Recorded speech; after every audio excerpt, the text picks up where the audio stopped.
Eu quero compartilhar uma palavra com você que está em Atos capítulo 5. Atos capítulo 5, verso 17 ao 32. Eu amo o livro de Atos. A Bíblia ela é inteira, cheia de palavras de esperança, de mudança, de transformação. E o livro de Atos eu amo porque o livro de Atos, apesar de ser chamado Atos dos Apóstolos, ele poderia ser nomeado como Atos do Espírito Santo. Foi o marco da igreja primitiva, quando o Espírito Santo desceu onde estavam aquele povo reunido, cerca de 120 pessoas reunidas esperando uma promessa. E o evangelista e médico Lucas deixou bem registrado essas palavras para nos encorajar. E o que eu gosto de Atos, que ele vai até o capítulo 28, porque o capítulo 29, ele está sendo escrito pela nossa igreja. O Espírito Santo continua nos impulsionando para que a continuidade dessa história da igreja movida, impulsionada pelo Espírito Santo, ela continua sendo escrita. E nós fazemos parte dela. Amém? Diz assim: tomados de inveja, o sumo sacerdote e seus oficiais, que eram saduceus, prenderam os apóstolos e os colocaram numa prisão pública. Um anjo do Senhor, porém, veio durante a noite e abriu as portas do cárcere e os levou para fora. Vão ao templo e transmitam ao povo essa mensagem de vida, disse o anjo. Deste modo, ao amanhecer, os apóstolos entraram no templo, conforme haviam sido instruídos, e sem demora começaram a ensinar. Mais tarde, o sumo sacerdote e seus oficiais chegaram, reuniram o conselho, isto é, toda a assembleia dos líderes de Israel, e mandaram buscar os apóstolos na prisão. Mas, quando os guardas do templo chegaram à prisão, os homens não estavam lá. Glória a Deus. Então voltaram e contaram. A prisão estava bem trancada, com os guardas vigiando do lado de fora. Mas quando abrimos as portas, não havia ninguém. Ao ouvir isso, o capitão da guarda do templo e os principais sacerdotes ficaram perplexos e se perguntavam o que aconteceria em seguida. Então alguém chegou com a seguinte notícia: os homens que os senhores puseram na cadeia estão no templo, ensinando o povo. O capitão e os seus guardas foram e prenderam os apóstolos, mas sem violência, pois temiam que o povo os apedrejasse. Em seguida, levaram os apóstolos e os apresentaram ao conselho de líderes do povo, onde o sumo sacerdote os confrontou. Nós lhes ordenamos firmemente que nunca mais ensinassem em nome deste homem, disse ele, e mesmo assim vocês encheram Jerusalém com esse seu ensino e querem nos responsabilizar pela morte dele. Pedro e os apóstolos responderam: devemos obedecer a Deus antes de qualquer autoridade humana. O Deus de nossos antepassados ressuscitou Jesus dos mortos, depois que os senhores o mataram, pendurando-o numa cruz. Deus o colocou no lugar de honra à sua direita, como príncipe e salvador, para que o povo de Israel se arrependesse de seus pecados e fosse perdoado. Somos testemunhas dessas coisas, e assim é também o Espírito Santo, que Deus dá àqueles que lhe obedecem. Amém? Feche seus olhos, por gentileza. Senhor, nós agradecemos a Ti pela Tua palavra, que nos impulsiona e nos mostra um caminho de esperança, um caminho de fé, um caminho que vale a pena trilhar. Obrigado por essa Tua palavra que foi lida nesta noite. Fala com cada um de nós, nos transformando, curando, tocando profundamente, de acordo com aquilo que o Senhor quer fazer e propôs para cada um de nós. Então somente o Senhor tome o teu lugar de honra, seja glorificado, seja exaltado em nosso meio. É que eu te peço, Senhor, e te agradeço, em nome do Senhor Jesus. Amém. Amém. Graças a Deus. Os tempos passam, mas a realidade da igreja, ela permanece a mesma. A igreja ela continua sendo uma igreja que sofre, que é perseguida, porém, a ação extraordinária, sobrenatural no meio da igreja. Amém? Vamos falar a verdade, não sei com você, mas não tem momentos da vida da gente que a gente está assim de vento em polpa, está tudo bem, tudo dando certo, não há nada de errado, está bem na sua saúde, casamento está 10, a vida financeira está tranquila, os filhos, está tudo certinho. Aí acontece algo que te detém, que te paralisa. Acontece algo que te trava. Aí, qual que é o nosso pensamento? A nossa atitude, primeiro, é tentar fugir da realidade, não é mesmo? Negar a realidade, falar assim, Deus, comigo? Não, isso não deve estar acontecendo comigo. Eu vou deitar, eu vou dormir e amanhã um novo dia vai ser tudo diferente. Eu acho que é algo momentâneo. Não acontece com a gente momentos assim? Está tudo tranquilo, eu falo assim, olha, estou vivendo o melhor momento na minha vida, mas basta um acontecimento e a gente fica travado. E a gente pergunta para Deus. A situação dos apóstolos não era o financeiro, não era o casamento.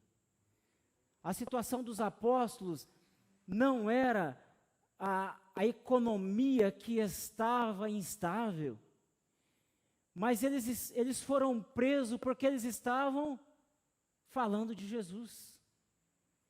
E olha só a situação da igreja, a igreja estava no auge.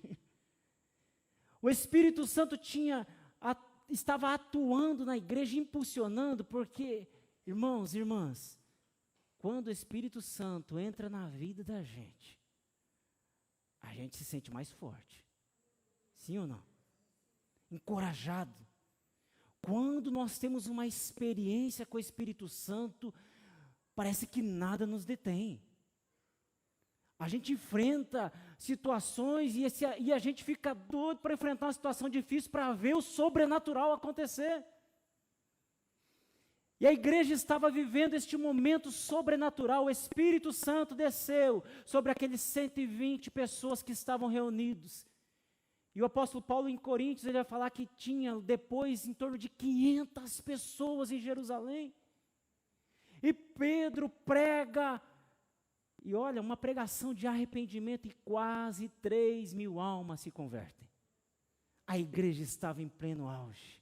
Pessoas se convertendo, caindo na graça do povo, aqueles que não conheciam Jesus, estavam com sede de conhecer Jesus, entrando na igreja. Aí eles pregam mais uma mensagem, 5.000 almas. Passa de 8.000 pessoas na igreja assim, ó. O Espírito Santo agindo.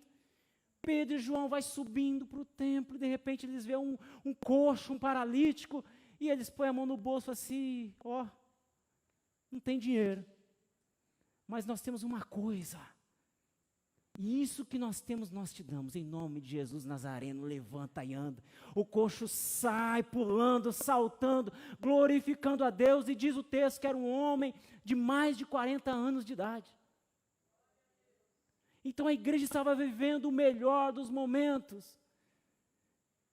Mas quando a gente está vivendo uma experiência sobrenatural, aos redores tem, talvez alguém fale assim, sei não, hein? Será que é Deus? Isso aí é fogo de palha. Isso aí, ó, já vai acabar. Tentando abafar o fogo, jogar um balde de água fria. E o que acontece com os apóstolos? Por conta da cura do coxo, Pedro e João foram presos. Mas eles foram libertos e continuaram pregando o evangelho. Mas o sumo sacerdote se reúne e fala assim, nós temos que parar esses homens, senão o que vai acontecer com o mundo? Não existe mais controle da população, porque este povo não teme a nada. Então eles pegam os 12 apóstolos e colocam na prisão. Colocam os 12 apóstolos na prisão. E o sumo sacerdote, com os saduceus, eram quem controlava toda a sinagoga, todo o templo, toda a reunião judaica. Existiam os fariseus, que eram aqueles extremamente zelosos pela lei, e dentro do grupo de judeus existiam os saduceus. Os saduceus eram os responsáveis, eram os sacerdotes e sumos sacerdotes do templo, responsáveis por toda a organização das cerimônias, dos cultos. E eles resolvem prender os apóstolos por 3 motivos. Eles foram impulsionados por 3 situações. Primeiro, eles prenderam porque Pedro e João desobedeceram às autoridades. As autoridades tinham falado para Pedro e João: não fale mais esse nome. Não pregue mais sobre Jesus. Pedro e João continuaram pregando. Pedro e João continuaram estendendo as mãos e curando enfermos. Atos vai falar que até pela sombra de Pedro as pessoas eram curadas. Ele passava na calçada, se tinha alguém, se a sombra estava à sua direita e tinha alguém deitado na calçada, era curado. Tamanho poder do Espírito Santo, a unção na vida daqueles homens. E eles não obedeceram realmente às autoridades, porque eles obedeciam somente àquele que chamou eles e impulsionou eles para uma grande obra. E eles foram impulsionados. Então, por conta disso, primeira situação foi porque eles não obedeceram. Pedro e João não obedeceram às autoridades.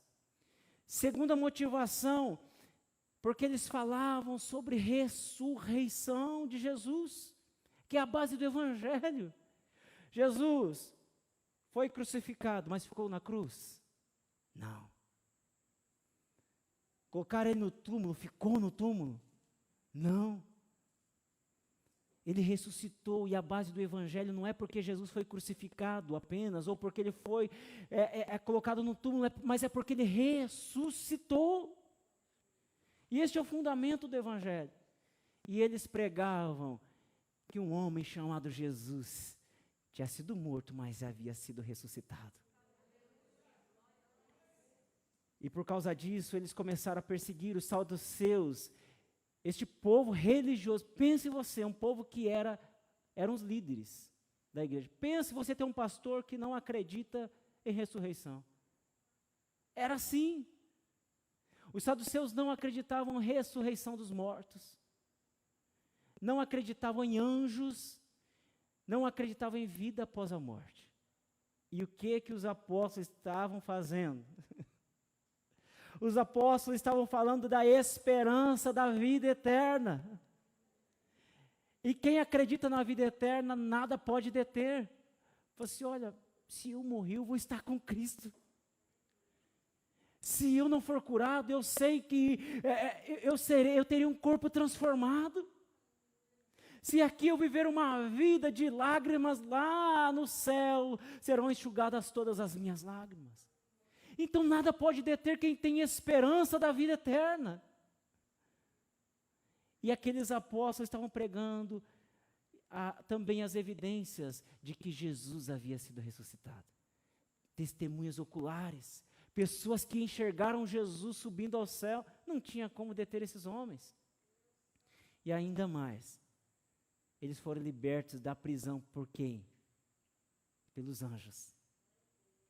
Gente, não tem o que combater, por isso que eles estavam querendo prender e acabar com os apóstolos. E terceira motivação, eles estavam com inveja dos apóstolos, porque eram homens leigos comuns, homens que não tinham, talvez, nenhum tipo de condições, humanamente falando, de serem líderes, pescadores, homens que entendiam muito bem de pesca.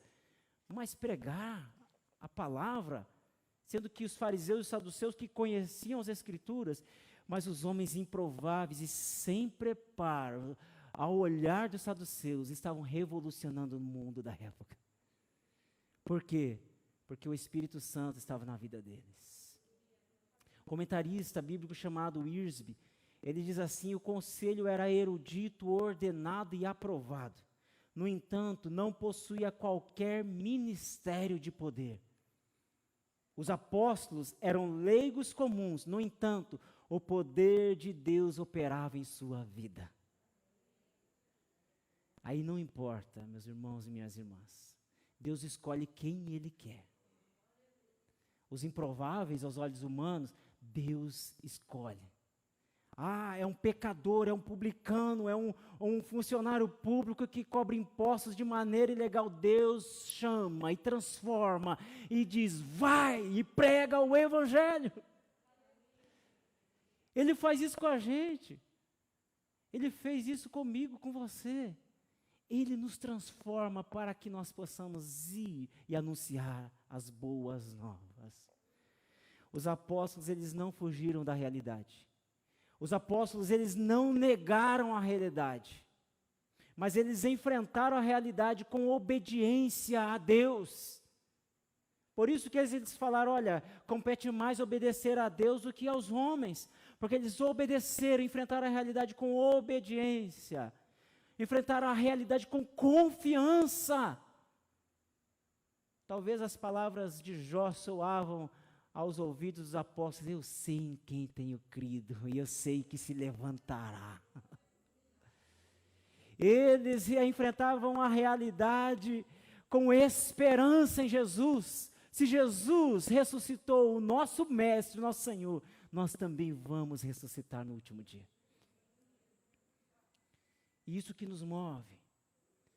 E o tema da mensagem desta noite é um ponto só nessa noite. Eu não vou falar 3 aplicações, mas apenas uma, que é o título da mensagem: enfrente a realidade. Enfrente a realidade. Não adianta fugir da realidade. Não adianta negar a realidade.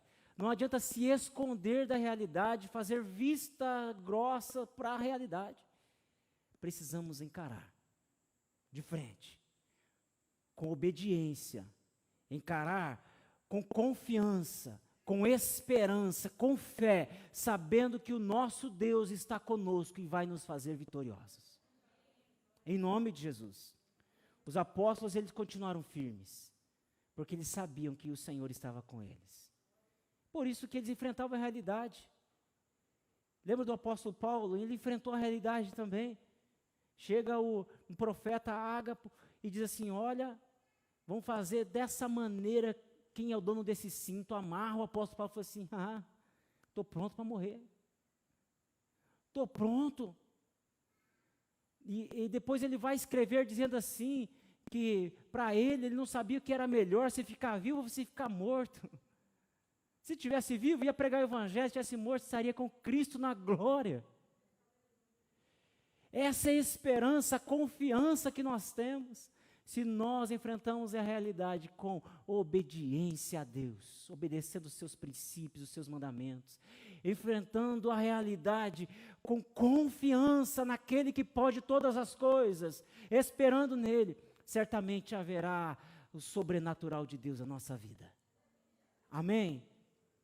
E os discípulos esperaram e enfrentaram a realidade. Qual foi o resultado? Está no verso 19. Mas de noite um anjo do Senhor abriu as portas do cárcere e tirando-os para fora. Aconteceu algo sobrenatural na vida desses apóstolos. E sabe o que eu acho fantástico nessa história? Que é história verdadeira. É que no outro dia os homens vão lá bem tranquilos, falam assim: vamos lá pegar os apóstolos. E o pastor Hernandes Dias Lopes diz que a intenção, provavelmente a intenção dos líderes religiosos da época era matar os apóstolos. Só aguardar eles na prisão para outro dia julgar e matar os apóstolos. Mas o anjo libertou eles da prisão.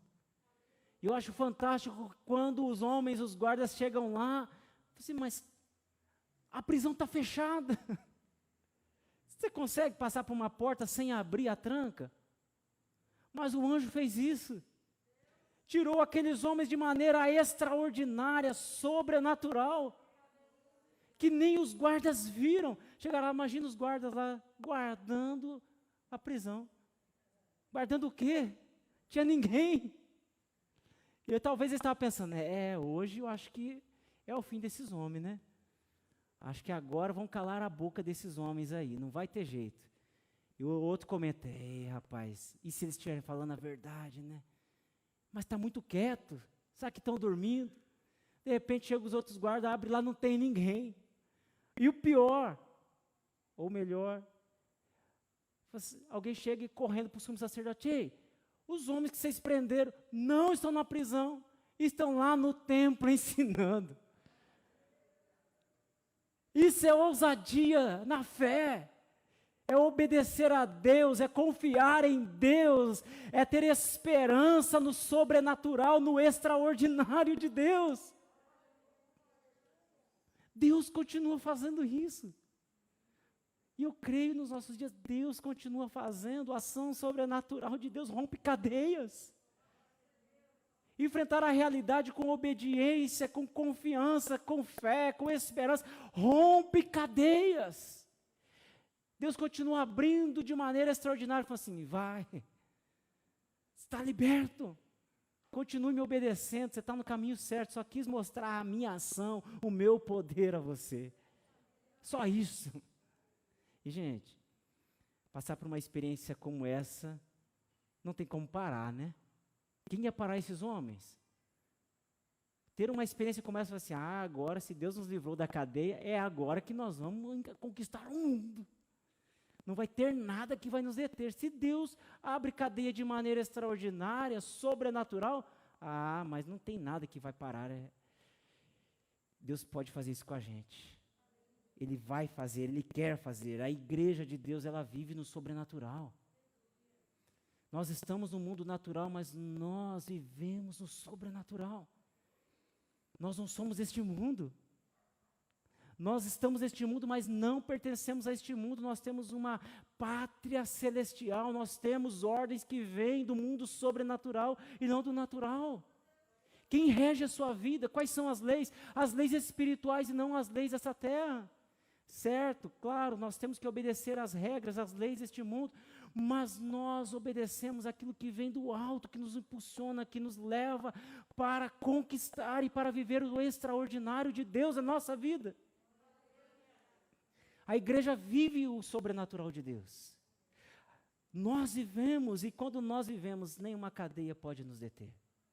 Nada pode deter aqueles que estão em Cristo Jesus. Amém? Nada pode deter. Nós vivemos, a igreja, por que nós oramos? Porque nós temos contato com o sobrenatural. Porque nós lemos a palavra e confiamos no que está escrito, porque nós temos contato com o sobrenatural. E por conta disso nós vemos cura. Nós não estamos confiando na solução daquele problema que você colocou diante de Deus em oração nessa noite. Nós não oramos por cura e Deus cura. Quantos milagres já aconteceram? Quantas curas nós já vemos, nós presenciamos? Por que nós oramos? Porque o sobrenatural de Deus se manifesta no natural. E às vezes vai deixar de queixo caído, né? Fala, mas isso aí eu não acreditava que poderia acontecer. Isso daí eu nem imaginava, mas o sobrenatural acontece. São curas, são milagres. É a mulher orando pelo marido, fala assim, meu Deus, mas parece que não tem perspectiva de melhora.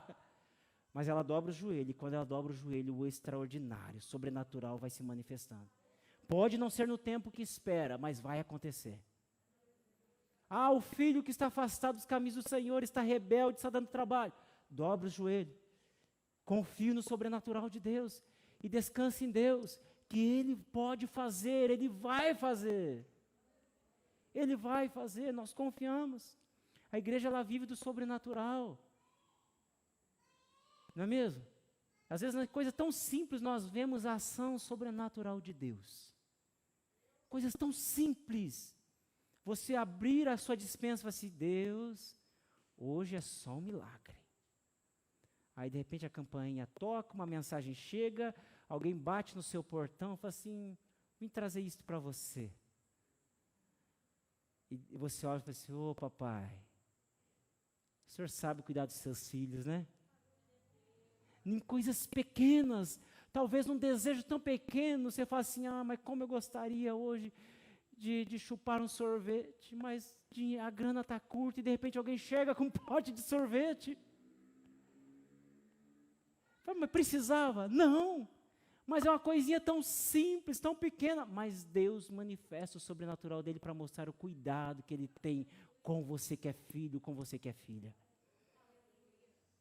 Ele continua fazendo isso nas nossas vidas. Talvez não sejam cadeias, talvez seja uma situação, mas Deus continua fazendo e Deus continua chamando o seu povo para experiências sobrenaturais. Você crê assim? Nós não podemos perder isso de vista.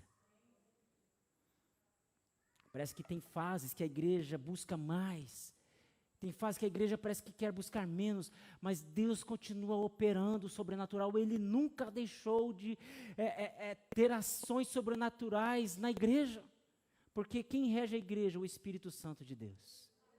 Quem impulsiona a igreja? O Espírito Santo de Deus. Ele continua presente, continua chamando o seu povo para experiências sobrenaturais. Mas saiba de algo, que quem busca os propósitos de Deus enfrenta oposições, sim ou não? Quem busca os propósitos de Deus fala assim, agora eu sou crente.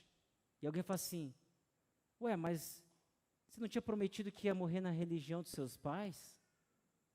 É assim ou não é? Quem se converteu depois de uma certa idade, que tinha uma religião na família, alguém não fala isso? Já não enfrentou oposições? Sim, né, irmã? Agora você é crente, enfrenta oposições. Quando você se levanta para fazer algo para Deus, fala assim, Deus, chega dessa vidinha, eu quero fazer algo mais profundo. Talvez alguém fale assim, sei não, hein, isso aí não vai dar certo. Sei não, isso aí não vai muito adiante. Enfrenta oposições. Aqueles que decidem por seguir a Cristo enfrentam oposições. Aqueles que decidem cumprir os propósitos de Deus enfrentam oposições.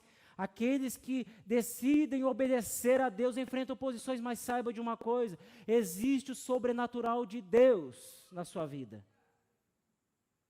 Existe. Os discípulos estavam ali com Jesus, vivendo as experiências, mas de repente eles estavam trancados com medo dos judeus. E o pastor Hernandes Dias Lopes, no comentário sobre Atos, ele diz assim, antes da descida do Espírito Santo, os discípulos estavam trancados com medo dos judeus, mas depois que o Espírito Santo desceu, eles tiveram que ser trancados, porque eles não tinham medo dos judeus. Antes era por medo, depois era por falta de medo. E aí a escolha nossa, querer viver o sobrenatural de Deus. Romper as cadeias, buscar mais de Deus, se levantar e dizer, Deus, eu quero mais do Senhor, eu quero te obedecer, eu quero confiar, eu quero esperar em Ti, porque eu quero ver a ação sobrenatural do Senhor na minha vida. Enfrentar a realidade exige que você seja valente, ousado, corajoso, convicto. Ainda que algumas vezes você vai ter medo de enfrentar a realidade, mas se levante, fale assim, eu tenho o Espírito Santo na minha vida. Você não está sozinho, você não está sozinha. Os apóstolos, eles estavam unidos. Os 12 estavam presos ali, mas eles estavam unidos nas vitórias e nos momentos difíceis. E assim é a igreja de Deus. Ainda que nós somos curitibanos reservados. A igreja de Deus é a minha igreja que caminha unida no momento de vitória, no momento de dificuldade. No momento de liberdade, no momento de perseguição, de oposições. A igreja precisa caminhar unida. Os apóstolos estavam unidos, porque eles sabiam que Deus estava com eles. Deus estava com eles e Deus está com você. Deus está com a igreja. Deus está na sua vida, na sua casa, na sua família. Existe um altar de adoração na sua casa. Você que é servo, é serva de Deus. Todas as vezes que você abre a sua boca para orar, para adorar a Deus na sua casa, tem um altar de adoração ao Senhor dentro da sua casa. Então as cadeias vão se romper, não vão te deter. Está difícil, ligue o som, comece a cantar, é desafinado, cante a si mesmo. Faça um altar de adoração. Promova essa atmosfera espiritual na tua casa. Fala assim, Deus aqui na minha casa vai ter adoração e o inimigo não vai triunfar. O inimigo não vai me deter e nem os meus. Quem entrar nessa casa vai receber a paz. Quem entrar nessa casa vai ser abençoado. Quem entrar nessa casa vai ser alvo do extraordinário, do sobrenatural de Deus. Ah, mas só eu, pastor, que sou crente na minha casa. Abençoa a tua casa. O Espírito Santo está na tua casa. Se só você é crente, Deus está com você. Você não está sozinho ou você não está sozinha. Ah, mas os meus filhos não gostam quando eu oro, quando eu canto louvores. Coloca um fone. Ah, mas eles não gostam de me ver orando. Espera eles dormir. Vai na porta do quarto e fala assim, Deus, eu abençoo meu filho, eu abençoo a minha filha em nome de Jesus. O diabo não vai triunfar na vida dele, não vai ter domínio. Eu abençoo em nome de Jesus e repreendo toda ação do inimigo dentro da minha casa. Essa casa pertence a Jesus. O inimigo não vai triunfar na tua casa. Existe um altar de adoração na sua casa, porque você é adorador, você é servo e serva do Senhor. Amém? Você não está sozinho, você não está sozinha. Deus está com você. Os apóstolos, mesmo em meio a toda a situação que eles passavam, eles não ficavam perguntando, medindo as consequências. Essa maneira é segura para agir? É? Tem alguém que fala para você assim, mas você tem certeza? Quando Deus me chamou definitivamente para ser pastor em tempo integral, eu era concursado na Prefeitura de São José dos Pinhais, como técnico em segurança do trabalho, uma profissão desde 2007 que eu tinha, e gostava muito de exercer a profissão, e o ambiente que eu trabalhava, um ambiente muito agradável. E Deus me chamou, eu pedi 2 anos de licença não remunerada, e depois eu tive que pedir exoneração de um cargo público. E algumas pessoas, amigos, chegavam para mim e falavam assim, você tem certeza, se eu estivesse no seu lugar, eu tentaria levar as duas coisas, mas eu não abriria a mão do concurso público. Quantas? E alguém chegou a dizer para mim, quantas pessoas gostariam de estar no seu lugar? E eu falei assim, eu tenho muita paz no coração, na decisão que eu estou tomando. Deus já colocou no meu coração. Já conversei com a minha esposa, nós já oramos e Deus nos direcionou para isso. Você pergunta para mim, é fácil? Não é fácil. Ou você pergunta assim, se arrepende? Não me arrependo. Trocaria essa vida por outra? Never. Jamais. Deus me chamou e eu tenho convicção disso. Tenho certeza disso. Os discípulos, eles não ficavam pensando assim, essa maneira é segura de agir? Será que eu devo? Não. Mas eles perguntavam, é isso o que Deus quer que eu faça? E eu tenho certeza que com você é a mesma coisa. Quando vem a dúvida, fala assim, será que é segura? Não, não. É isso que Deus quer que eu faça? Deus, o que o Senhor quer que eu faça? Esta é a pergunta. Eles tinham muita convicção disso. E por isso que eles enfrentaram tudo o que eles enfrentaram, oposições, perseguições, prisões, açoites. Gente, continua lendo esse texto aqui, eles são depois livrados por um tal Gamaliel, que fala assim, gente, nós não podemos parar esses homens, se isso aí for fogo de palha, logo vai acabar, mas se for de Deus, nós não podemos mexer com esses homens. E assim eles são livres da prisão, do sumo sacerdote, mas o sumo sacerdote chega, chama eles e açoita eles. Gente, açoite não é assim uma varinha que a gente, de pêssego ou de marmelo, arrancava sangue. E daí os apóstolos saem assim, regozijando por sofrer pelo nome do Senhor Jesus. Será que a gente conseguiria suportar? Eu espero que sim, né? Mesmo as dificuldades que estão ao redor, nós podemos falar, Deus, eu sei em quem tenho crido. E eu quero ter convicção de que eu estou no caminho certo. As cadeias não vão me deter, as cadeias não podem deter aqueles que estão em Cristo Jesus. E nós estamos nele, portanto, meus irmãos, minhas irmãs, enfrente a realidade. Está difícil, enfrente a realidade, não faça vistas grossas para a realidade, não negue a realidade, fale assim, eu estou passando por isso. Deus, o Senhor está vendo, mas eu estou te obedecendo, eu estou confiando no Senhor, eu tenho esperança no Senhor. E eu sei que o Senhor vai se levantar e eu verei o sobrenatural do Senhor. Eu verei. Enfrente a realidade, não negue a realidade, não fuja, porque o Senhor, Ele pode fazer algo extraordinário na sua vida. Amém?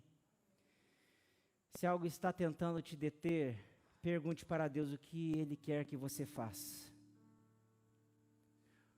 É uma enfermidade que está tentando te paralisar. Fala assim, Deus, eu acho que a minha fé está pequena. Enfrente a realidade com fé. Fala assim, Deus, eu estou aguardando o sobrenatural.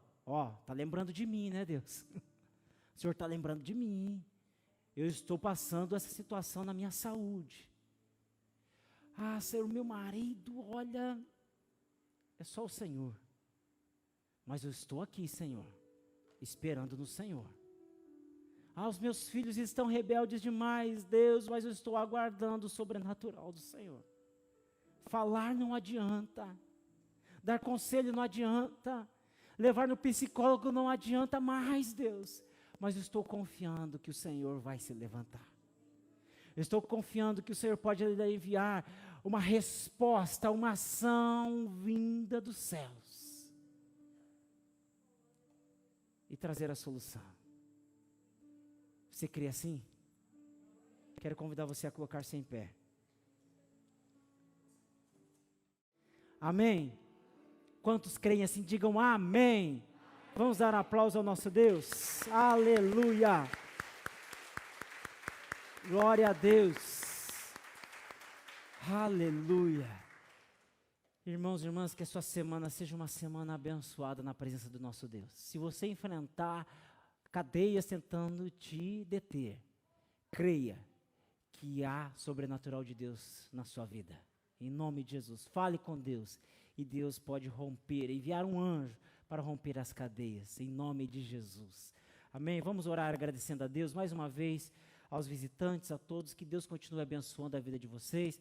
Você que nos visita pela primeira vez e não recebeu ainda o kit, que a gente dá um brinde para você, procure os nossos irmãos estão ali, né, na porta ali, pronto para te presentear. Não vá embora sem receber um brinde da igreja, e se puder deixar o seu nome, seu contato, para entrarmos em contato com você também, será uma alegria para nós. Vamos orar? Senhor, muito obrigado por esta noite, Pai. Eu creio, Deus, que o Senhor já fez algo extraordinário em nosso meio nessa noite. E ouviremos testemunhos, ó Pai, de homens, mulheres, jovens, crianças, de situações que o Senhor transformou através desta noite, da oração, do clamor, da adoração, do coração aberto e quebrantado, Senhor. Também creio que haverá paz no lar deste homem e desta mulher.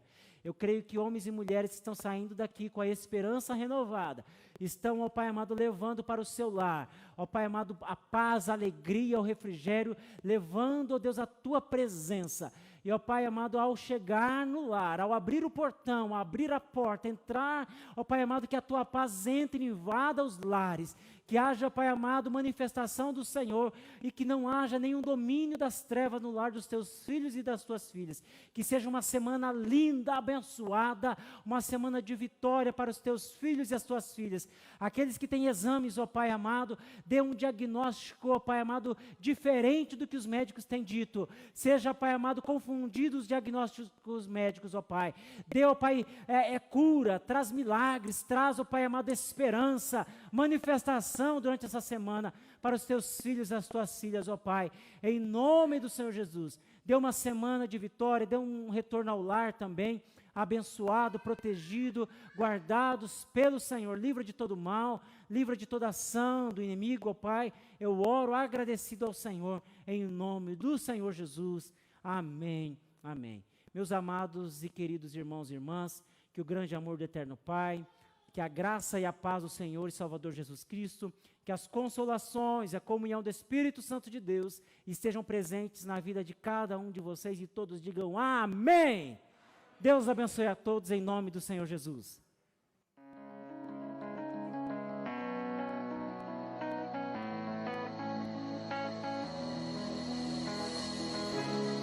Antes de eu falar, tu cantava sobre mim.